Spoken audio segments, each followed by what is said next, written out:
Bom dia. Deus abençoe ricamente a cada um de nós nesta manhã.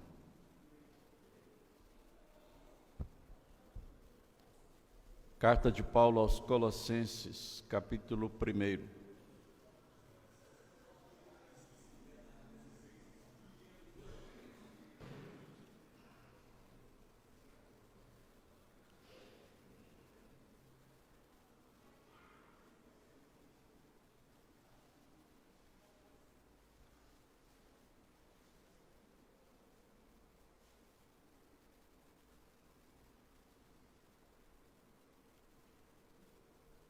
Leitura do versículo 3 ao versículo 8.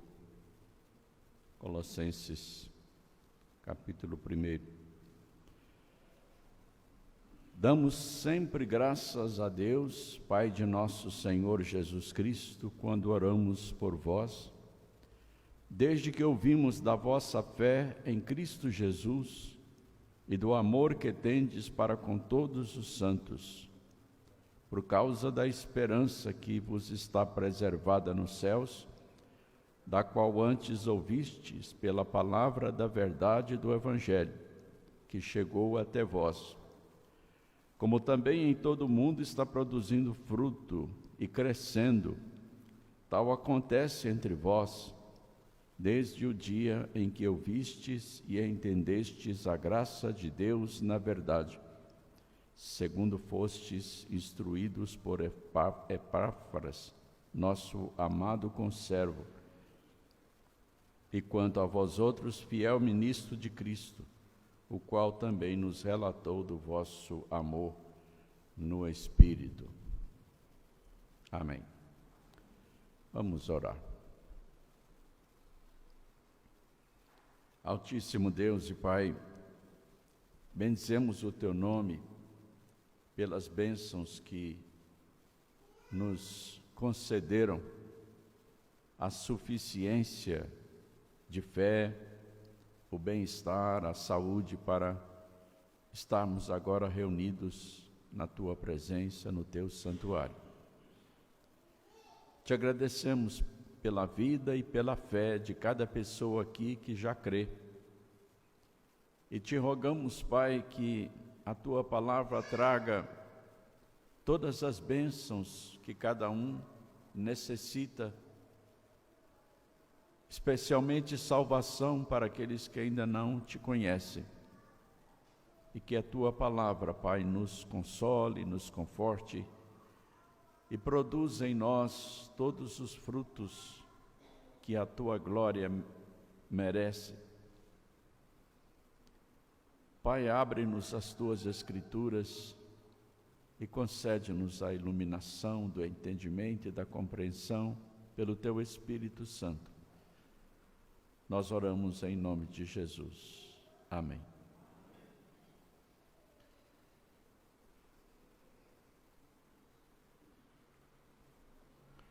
No domingo passado, nós encerramos a exposição da carta de Paulo aos Filipenses, com aquela palavra tão preciosa e que diz: e o meu Deus, segundo a sua riqueza em glória, há de suprir em Cristo Jesus cada uma das vossas necessidades. Pensando ainda nessas palavras, nós estamos iniciando a carta que Paulo escreveu aos Colossenses,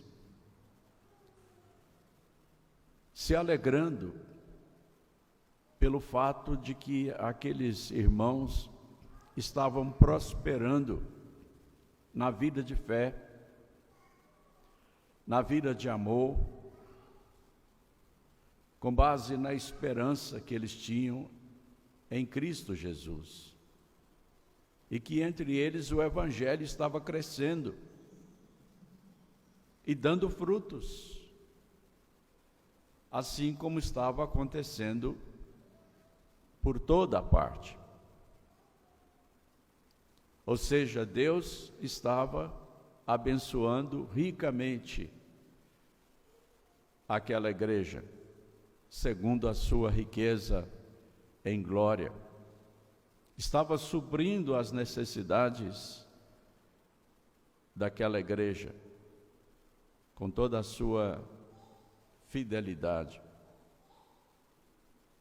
E nesta manhã,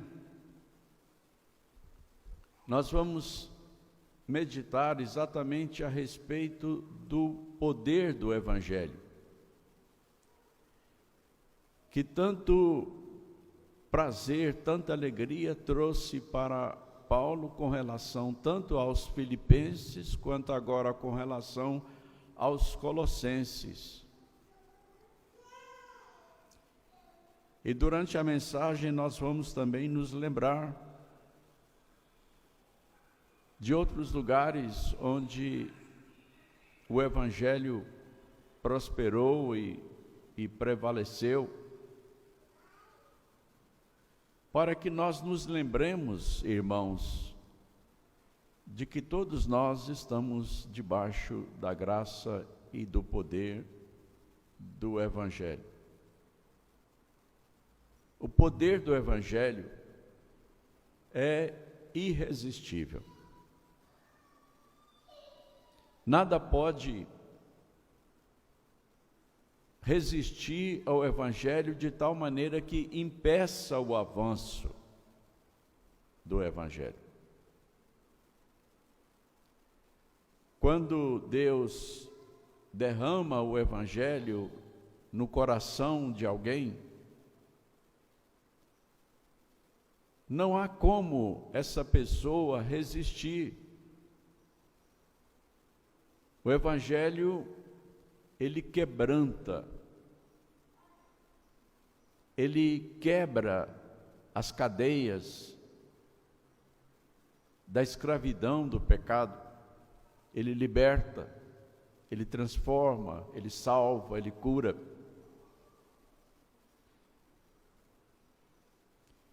Quando Deus derrama o Evangelho no coração de alguém, é porque essa pessoa já foi escolhida, já foi eleita, desde antes da fundação do mundo.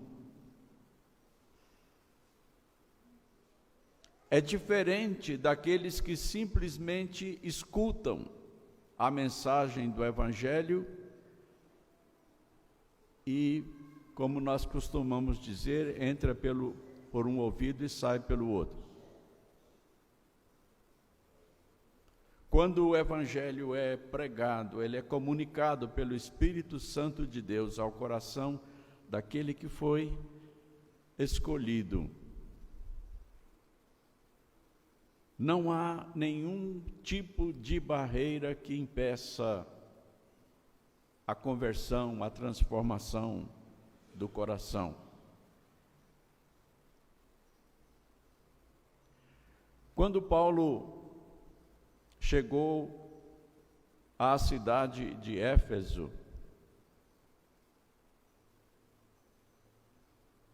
ele começou a pregar o Evangelho numa sinagoga judaica. E por cerca de 3 meses, todos os sábados, ele estava ali, pregando o Evangelho, mas uma oposição se levantou, porque pelo poder de Deus na vida de Paulo, milagres estavam sendo realizados, as pessoas estavam crendo, e os líderes judaicos da sinagoga, movidos por inveja, começaram a fazer oposição, a blasfemar contra o Evangelho, a desfazer da obra de Cristo. E então Paulo resolveu deixar a sinagoga e começou a pregar o Evangelho, a ensinar em uma instituição chamada Escola de Tirano. E a Bíblia diz que por 2 anos, todos os dias, Paulo pregou, ensinou naquela escola, dando oportunidade para que toda a Ásia conhecesse o Evangelho. Isso porque Éfeso era uma cidade muito importante, era um centro religioso muito frequentado por gente do mundo todo. Lá estava uma das 7 maravilhas do mundo antigo, o grande templo da deusa Diana, Diana dos Efésios. Era um centro obrigatório de passagem para todos os comerciantes, para todos os que queriam adquirir cultura. E então as pessoas passavam por ali, ouviam o Evangelho, tomavam conhecimento do poder de Deus que estava atuando naquele lugar, voltavam para suas cidades, como por exemplo gente de Colossos. Não foi Paulo que fundou essa igreja dos Colossenses. Provavelmente ela tenha começado com pessoas que se converteram lá em Éfeso. Mas quem tomou conta do trabalho e estabeleceu a igreja, e estabeleceu aquele grupo, aquela comunidade de cristãos, foi Epáfras, a quem Paulo está citando aqui. Ele ficou sendo o pastor daquela igreja.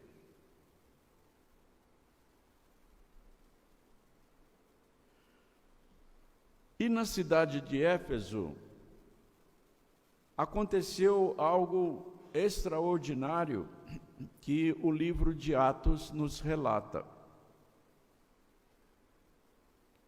Quando Paulo esteve lá, ele estava na sua 3ª viagem missionária. Ele já havia passado por muitas experiências em muitos lugares. E na cidade de Éfeso, Deus deu a Paulo um poder de realizar milagres, sinais e prodígios muito grande. E a pregação de Paulo, durante todo aquele tempo na escola de Tirano, era uma pregação poderosa, que realmente transformava as pessoas, libertava as pessoas. E por causa da religiosidade de Éfeso, havia muita feitiçaria, muita magia, porque a idolatria à deusa Diana produzia uma religiosidade sincrética, ou seja, misturada com várias outras religiões pagãs e ocultas. E Éfeso se tornou o centro irradiador de um grande conhecimento mágico, de um grande ocultismo. E as pessoas em Éfeso, elas estudavam a magia, o ocultismo. Elas eram treinadas nisso.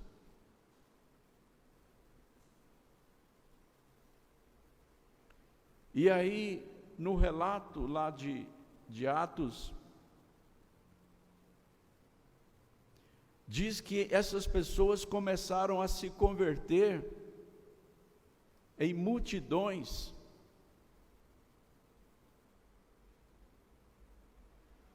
E então elas, após serem libertadas do seu paganismo, do seu ocultismo, elas reuniram todos os seus livros de magia, de feitiçaria, de invocação de espíritos malignos e queimaram esses livros em praça pública, fizeram uma grande fogueira. E o relato bíblico diz que foram tantos livros e eles eram tão caros, naquela época livro era uma coisa muito cara,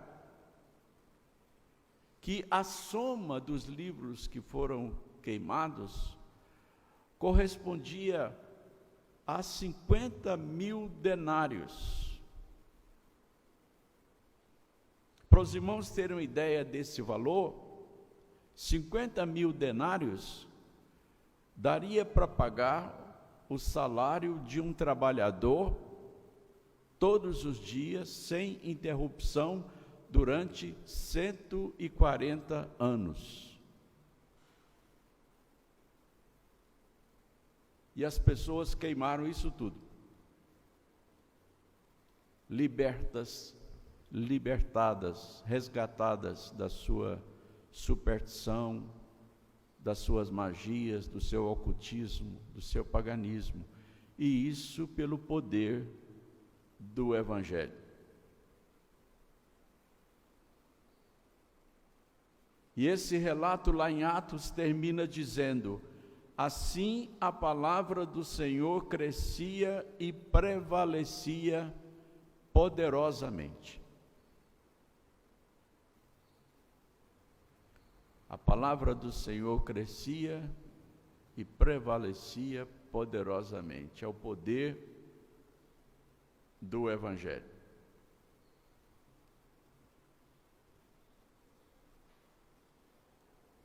Aqui no texto que nós lemos, nós aprendemos que o poder do Evangelho, ele produz a verdadeira fé.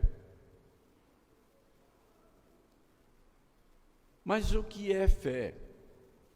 Nós precisamos ter cuidado quando nós usamos as palavras às quais nós acostumamos como crentes, porque às vezes nós nos esquecemos e não temos também muita noção do que as palavras significam.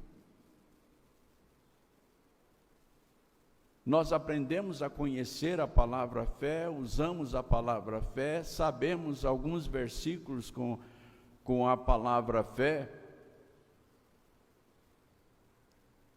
mas nós precisamos entender que fé não é apenas um elemento da nossa religião. Nós sabemos o que é ter fé em Deus falando religiosamente. Mas o que é realmente fé? O que é que a fé significa? O que é ter fé? Nós precisamos lembrar que a fé vem de Deus. A verdadeira fé vem de Deus. Ela não pode ser produzida pelo homem. Nós não podemos simplesmente dizer que temos fé em Deus, de fato e de verdade, se Deus não conceder essa fé. A Bíblia diz: porque pela graça sois salvos, mediante a fé. E isto não vem de vós, é dom, é presente de Deus.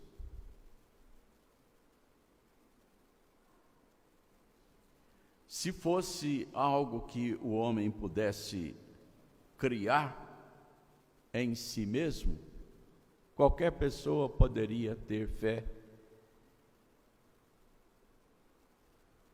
Mas as pessoas que não têm a verdadeira fé, elas zombam daqueles que a têm. Para as pessoas que não conhecem a fé que vem de Deus, ter fé é loucura, é perda de tempo.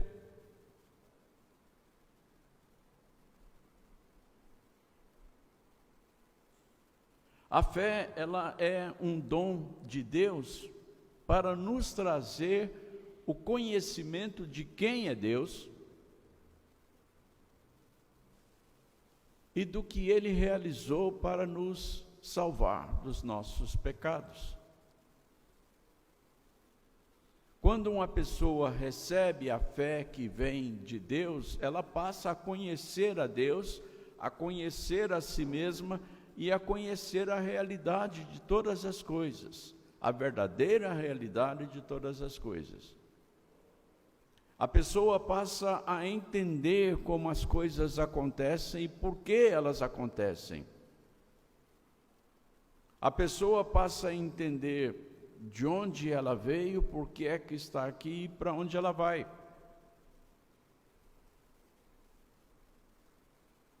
Esse conhecimento só é possível pela fé que Deus derrama.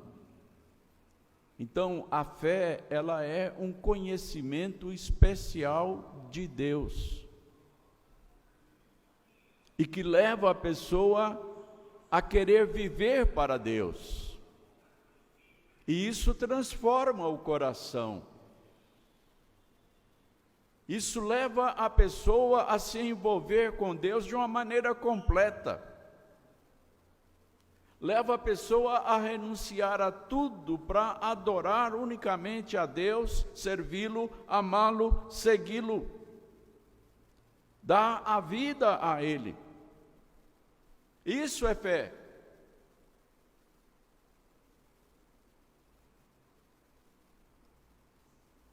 E é essa fé que é proclamada pela palavra de Deus, o Evangelho.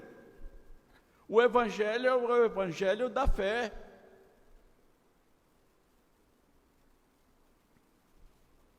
O Evangelho não é uma pregação religiosa a respeito de alguma seita, de alguma religião qualquer.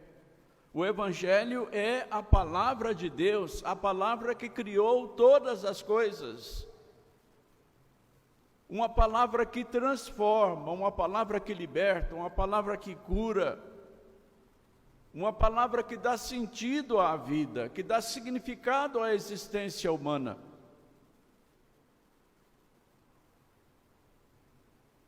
Uma palavra que satisfaz a ansiedade da alma.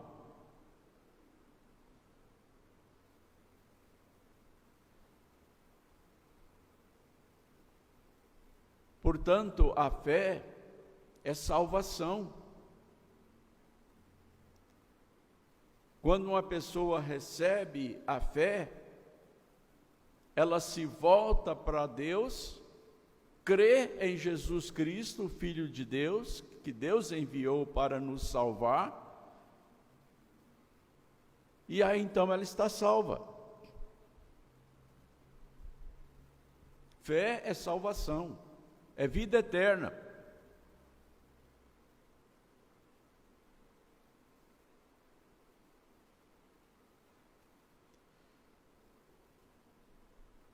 A fé, ela nos leva a uma vida de alegre e bendita submissão a Deus. A fé, ela deseja ter a Deus como Senhor da vida, nos mínimos detalhes. A fé deseja oferecer a Deus tudo aquilo que nós somos, tudo aquilo que nós temos, o nosso tempo, as nossas oportunidades, a nossa vocação. A fé deseja glorificar a Deus através da vida inteira, em todo o tempo. A fé se alegra em Deus, a fé se maravilha com a glória de Deus, a fé fica extasiada diante da sublimidade do conhecimento de Deus em Cristo Jesus e não quer outra coisa, renuncia a tudo, como Paulo fez. Aquele que tem a verdadeira fé, ele não tem dúvida a respeito das prioridades da sua vida, porque Deus é a sua prioridade, amar a Deus é a sua prioridade, servir a Deus é a sua prioridade.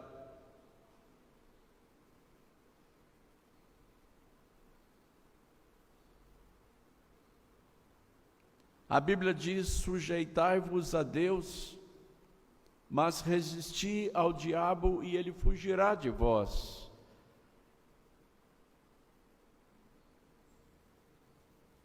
Acontece uma transformação que é operada pela fé, de tal maneira que a pessoa, ela renuncia aos prazeres e domínio do mundo, da carne, para viver para Deus. Nada mais importa.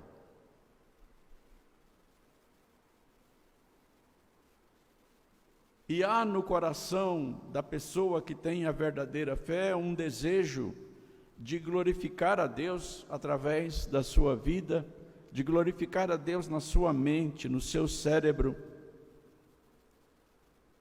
no seu coração, nas suas atitudes, conduta, nos seus relacionamentos, nos seus sentimentos, ou seja, com todo o seu ser.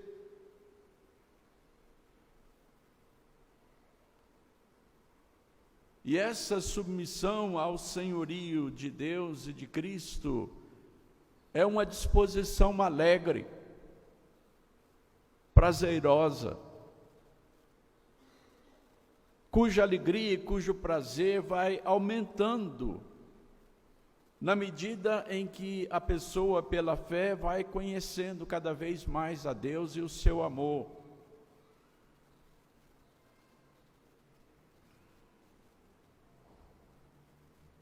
O poder do Evangelho produz essa fé. Mas o poder do Evangelho também produz amor. E a Bíblia diz que o amor também vem de Deus. O amor de Deus é derramado nos nossos corações pelo Espírito Santo de Deus. Amor é uma das palavras mais conhecidas no mundo todo e em todas as línguas. Cada uma com a sua maneira de descrever amor.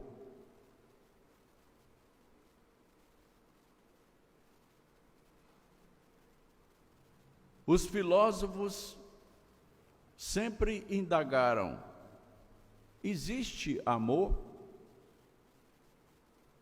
E cada um deles procurou dar a sua opinião a respeito do que é amor, do que o amor faz, do que o amor produz, de como é que se alcança o amor. Os gregos chegaram a ter 3 palavras para classificar 3 tipos diferentes de amor, porque eles faziam distinção.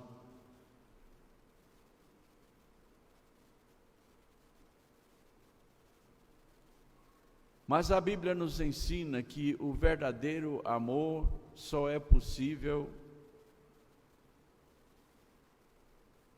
pela mediação do Evangelho de Deus.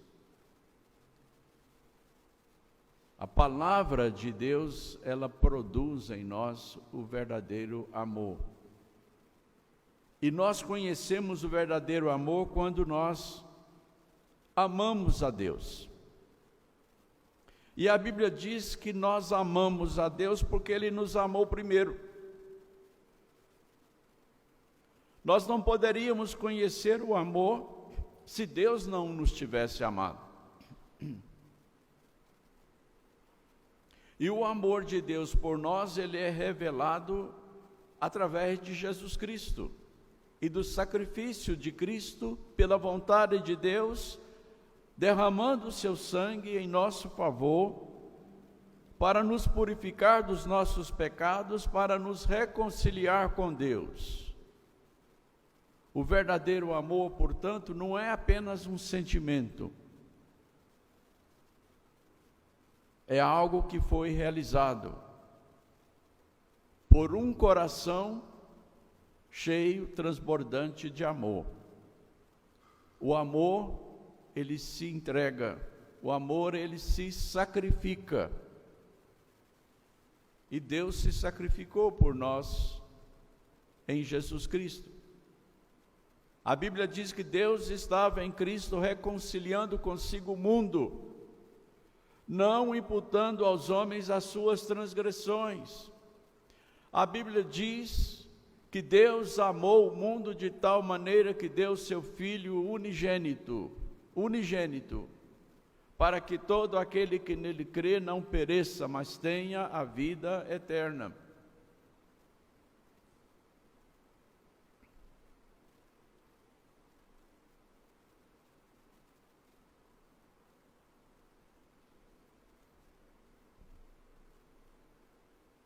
O amor vem de Deus, o amor nos salvou, o amor nos une a Deus e uns aos outros.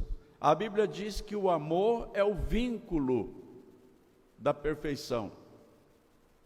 É o vínculo que nos une a Deus e uns aos outros. O que significa a palavra vínculo? Vínculo é aquilo que vincula uma coisa a outra, ou seja, que une uma coisa a outra. Mas o vínculo, ele não é apenas um elemento de ligação. Quando o vínculo liga uma coisa a outra, é com um propósito, é com um objetivo. É de fortalecer a ligação entre uma coisa e outra e produzir uma ação, um trabalho, uma força, um poder.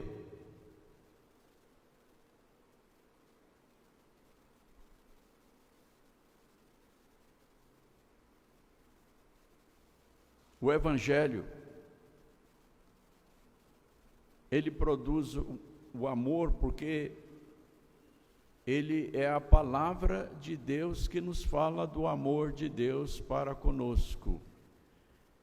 E esse amor, ele é tão atraente, ele é tão sedutor, ele é tão extraordinário, que ele nos atrai de forma irresistível a Deus. O amor de Deus, ele nos constrange, ou seja, ele mexe conosco, tornando o nosso coração admirado diante das maravilhas que Deus realizou por nós. E aí ele se derrama diante de Deus em gratidão.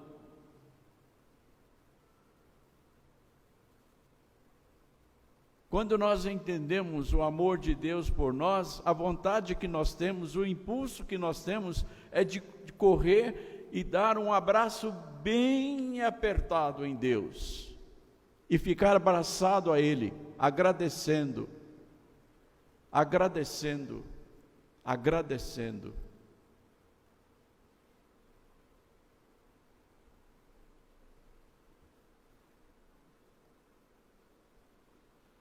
Eu fico pensando na fé do Kleber. Há muitos anos que eu não ouvia uma pessoa chamar Deus em oração pública de paizinho e de papai. Eu fico pensando na emoção desse coração, contemplando o amor de Deus, que internece o nosso coração. Quando nós percebemos realmente quem é Deus e o quanto Ele nos ama, esse amor internece o nosso coração. A gente não se satisfaz em simplesmente dizer Senhor, Pai, mas nós queremos dizer Paizinho. Pai, papai, como o Senhor Jesus Cristo nos ensinou na oração do Pai Nosso. A oração do Pai Nosso, na língua original, ela começa com a palavra Abba. Abba é como as crianças lá em Israel chamam os seus pais. Papaizinho, paizinho, papai. Foi assim que Jesus Cristo ensinou para a gente a falar com Deus. Porque quando nós compreendemos o amor de Deus para conosco, o nosso coração, ele se derrete, se enternece. Ele quer agradecer, agradecer, agradecer e falar com Deus de uma forma bem carinhosa, bem terna.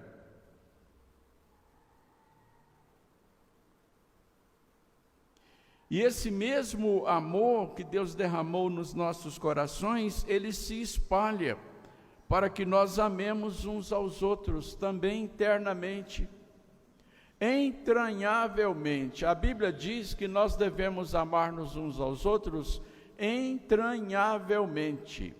O que significa isso? Vem da palavra entranhas. O que é isso? É aquele monte de coisa que a gente tem dentro da gente. É uma palavra que significa que nós devemos amar a Deus do nosso íntimo, com todo o nosso ser, verdadeiramente, fortemente, desde as nossas entranhas, desde o nosso íntimo.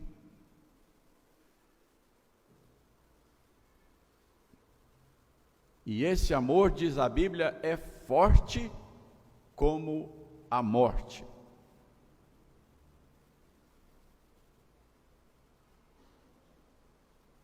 A morte é tão forte que ninguém consegue humanamente resistir.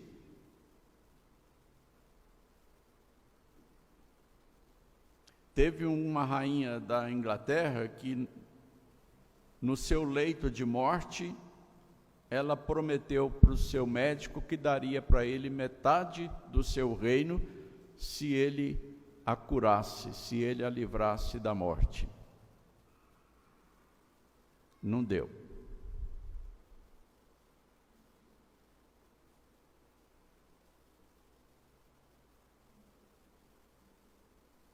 Humanamente falando, não existe nada mais forte do que a morte.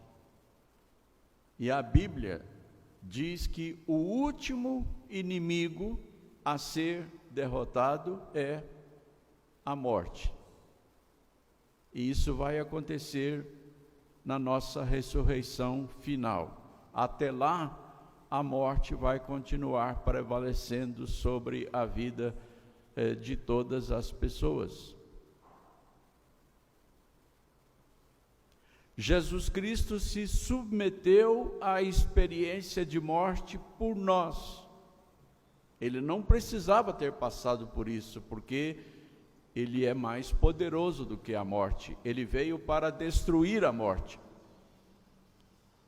Mas ele se humilhou a tal ponto que aceitou passar por essa experiência de morte por nós.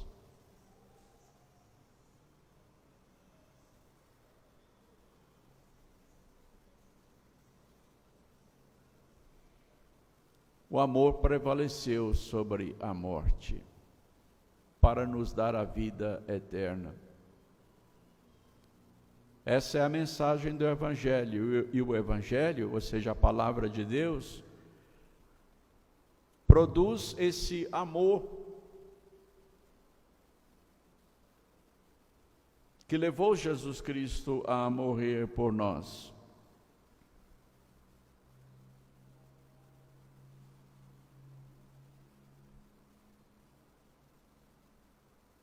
O amor é também um veículo de fé.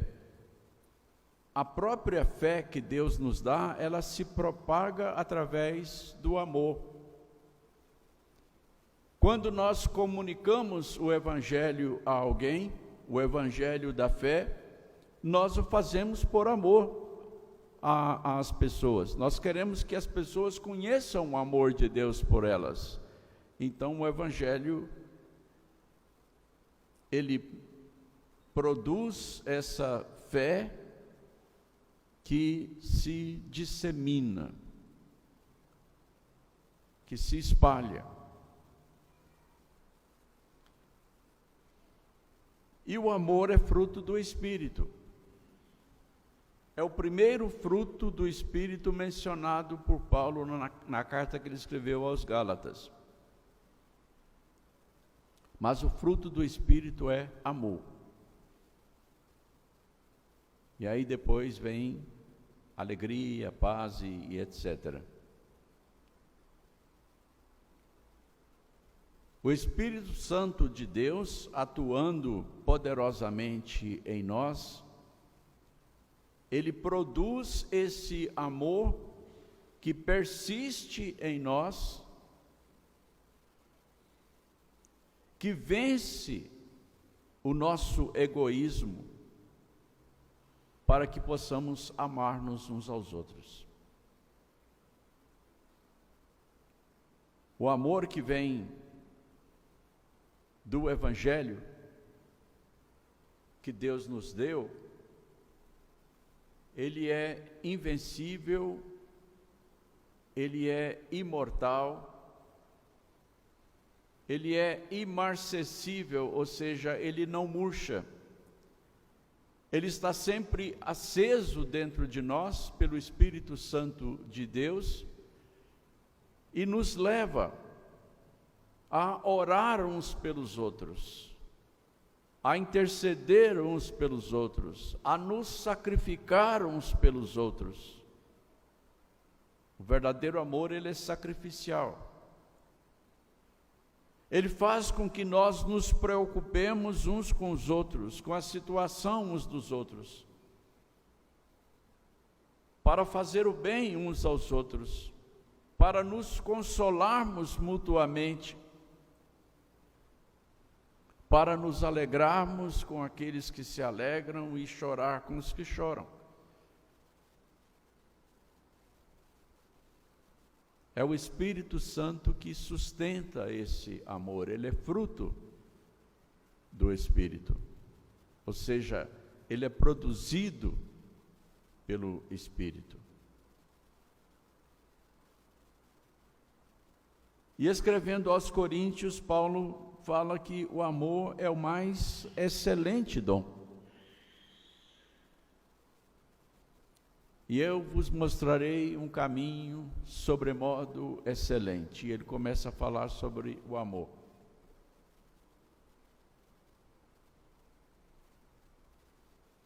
E então ali ele fala como é que o amor atua na vida de quem realmente possui o verdadeiro amor.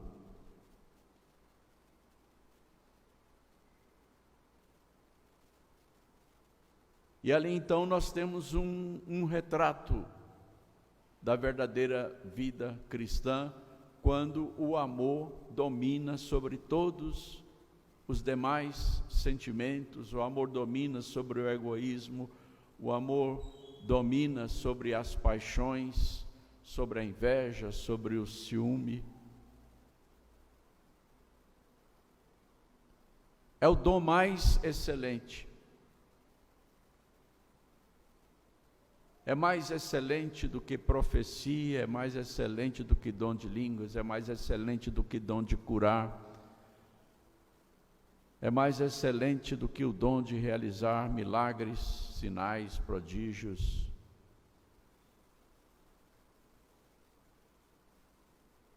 Porque quando se ama verdadeiramente, então todas as coisas se encaixam nos seus devidos lugares.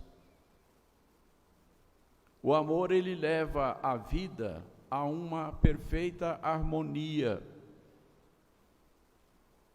conosco mesmo, com os demais e com toda a criação. Até a questão ecológica assume o seu devido lugar quando a pessoa tem o verdadeiro amor produzido pelo Evangelho. Aqueles que já leram a Bíblia toda sabem que Deus se preocupa com as questões ecológicas, até mesmo com o corte das árvores, com a vida dos animais.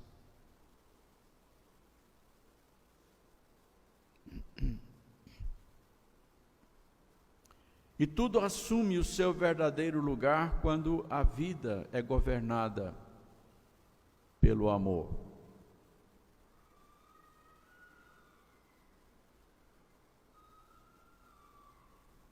E é por isso que a Bíblia diz que aquele que não ama não conhece a Deus, porque Deus é amor.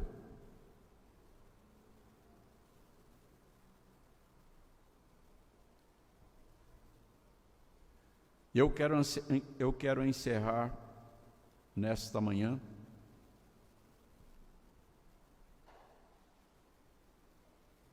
lembrando que o amor que é produzido pelo Evangelho, ele é expressado, ele é demonstrado, ele é provado pela obediência. Notem as palavras de Jesus Cristo quando ele estava se despedindo dos seus discípulos. Aquele que tem os meus mandamentos e os guarda, ou seja, e os pratica e os obedece, esse é o que me ama. Aquele que tem os meus mandamentos e os guarda, esse é o que me ama. E aquele que me ama será amado por meu Pai. E eu também o amarei e me manifestarei a ele. Se alguém me ama, guardará a minha palavra. Ou seja, obedecerá a minha palavra, praticará a minha palavra. E meu Pai o amará, e viremos para ele e faremos nele morada. Não posso conceber palavras mais claras do que estas a respeito de como nós podemos demonstrar, expressar o nosso amor a Deus. É pela obediência à palavra de Deus, pela obediência ao Evangelho, que nos salvou e que produz em nós a fé e o amor.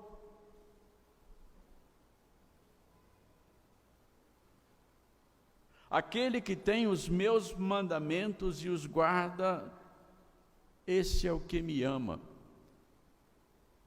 Não é simplesmente sentimento, é um estilo, é uma qualidade de vida, é viver para Deus, é fazer a vontade de Deus, é agradar a Deus, como diz a Bíblia, viver para o inteiro agrado de Deus, realizando aquilo que Deus gosta, aquilo que Deus agrada.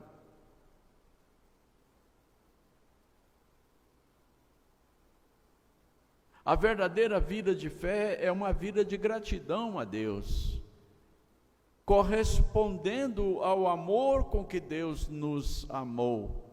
Se nós pensarmos do que é que Deus nos livrou, da condenação eterna, do inferno de trevas, do sofrimento eterno, como não ser agradecido? E como ser agradecido a não ser pela obediência, pela adoração, pelo serviço, por viver de forma agradável a Deus para o seu inteiro agrado.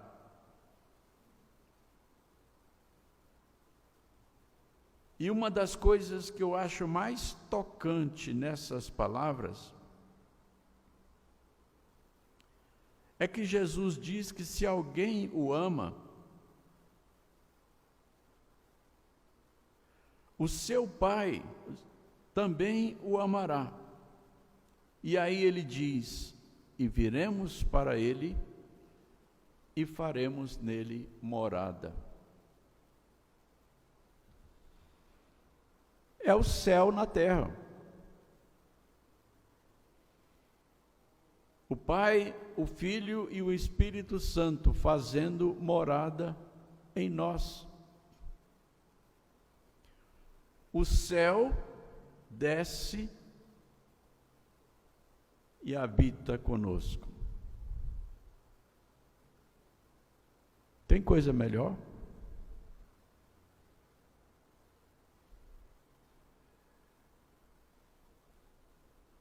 O amor é obediência.